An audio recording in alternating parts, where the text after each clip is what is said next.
Apakah tahun 2022, gaji PNS akan naik dan terima gaji ke-13? Para pegawai negeri sipil, PNS, di tahun 2022 mendatang bisa senyum lebar. Pemerintah telah menyiapkan kabar gembira bagi para abdi negara tersebut.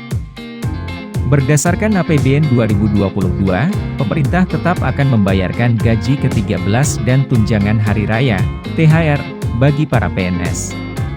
Ini bukan hanya wacana. Karena APBN 2022 telah disahkan oleh DPR dan siap dijalankan.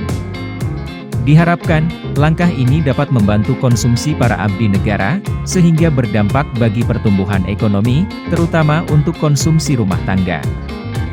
Meski demikian, besarannya tak akan sama seperti sebelum pandemi. Hal ini ditegaskan Direktur Jenderal Anggaran Kementerian Keuangan Issa Ratchmatarwata.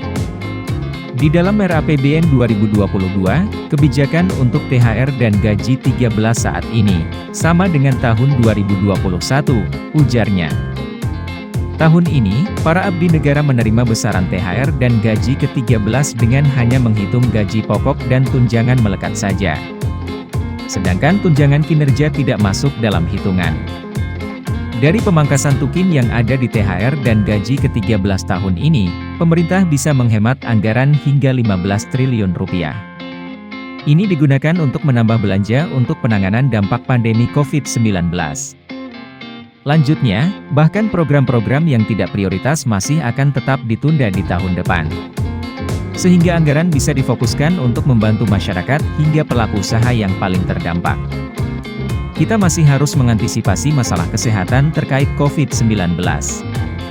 Selama masih ditetapkan sebagai pandemi, pendanaan kegiatan-kegiatan untuk mengatasinya banyak harus disiapkan negara. Begitu juga kebutuhan pendanaan untuk mengatasi permasalahan sosial ekonomi yang ditimbulkannya, tegas Issa. Sementara itu, soal kemungkinan kenaikan gaji, pemerintah belum bisa berkomentar.